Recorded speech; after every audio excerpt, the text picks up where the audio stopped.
عاد الفنان إيقاع شغوف بالفن والموسيقى منذ صغره، وقد دفعه حبه للآلات الموسيقية إلى تعلم حرفة تصليحها وصيانتها. الحرفة هذه أنا هزيتها وحدي مع الوالد. أنا كان نحاحسي، كان يخدم النحاس، وأنا الحرفة هذه ثم أول خطرة هزيت البندير تقطع لي، عاودته صلحته، لقيته يعني يمد حاجة نظرة مليحة. ثم كانوا البنادر كانوا بكري يديروهم بالجلد تاع المعز، ويديروا لهم يصبغوهم، كانوا يصبغوهم بكري، يصبغوهم خضر.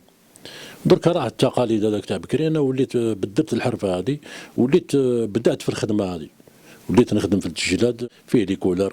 كاين ناتشيرال تاعنا حنا يجي نورمال ماشي مصبوغ، وكاين تاع تونس يجي مصبوغ. نروح انا لتونس نجيب الجلد هذا ونخدموا ونديروا البنادر. مام يعني الناس عجبهم الحال بزاف، لي البنادر هذو فيهم لي كولر. لما اول واحد انا في قسمت انا اللي دخلت الجلد هذا، ما دخلوا حتى واحد. بديت نخدم فيه وبديت نبدا في الخدمه هذه، وبديت نديكوري، والحمد لله الناس راهو يجيو من كل بلاصه يجيو يخدموا عندي هنا. بفضل خبرته وموهبته أبدع في هذا المجال، فجمع بين الفن والحرفة. الشيء هذا اللي نخدم فيه انا نختار ماني نايض فيه بعد ونخدم فيه بعد، ونكون مغروم في الخدمه هذه. نخدم الايقاع، نخدم الآلة النغرات، الآلة البندير، آلة الطار، آلة الدربوكة. نعيطوا لي فنانين، يعني مشهورين باينين، نروح نخدم معاهم، يعيطوا لي نروح نخدم معاهم، نلعب معاهم بيركسيون كامله. وين يسحقني وين يحطني نلعب دربوكة ولا بندير ولا آلة النغرات. نخدم خدمتي نورمال عادي، ثم انا نايض في الايقاع بعد.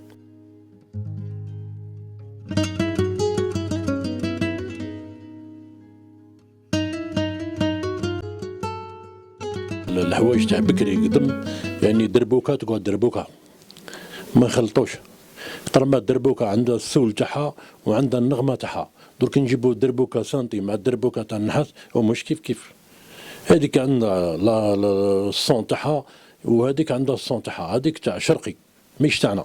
حنا عندنا مالوف، عندنا الخدمه تاع المالوف تاعنا دربوكه، تقعد دربوكه كيما راهي ما تروح من ذي. الناغرات عندنا الناغرات ثاني يتخدموا بالنحاس الاحمر، ما نديروش النحاس الاصفر ولا نديروا النحاس الابيض، اي كل حاجه في بلاصتها. والنحاس الاحمر راهو بار نيميرو، كاين من 16 حتى 18 كالا. اي مش روح ونغرج وروح خدم ناغرات، مش كيف. عندنا ثاني آلة الطار ثاني راهو يتخدم بالميتراج تاعو، كاين من 19 كاين 20 كاين 21. كيما تاع الطيران تاع الفقيرات يتخدموا شويه كبار، يجي الطول تاعهم بين 23 حتى 24. تاع الآلة تاع المالوف يتخدم الطار 19 20. اي عندك ثاني البنادر، عندنا البنادر 38 39. عندنا تاع الفصحى يخدموا بالبنادر الكبار 47 48 الطول تاعو.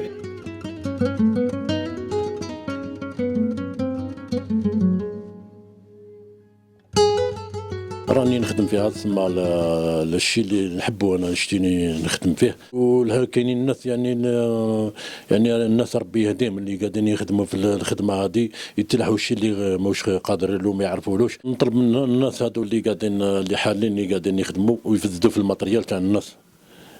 اي كل حاجه في بلاصتها، والخدمه هذه اي بماليها، اي كل عود ودخانه، اي ماشي روح وجلد وماشي روح ودربك وماشي روح ونغرج، اي كل حاجه في بلاصتها. اي الخدمه هذه عندها ماليها، عندها السول تاعها. حاب تخدم الخدمه هذه روح تعلمها قبل ما تبدا تخدمها.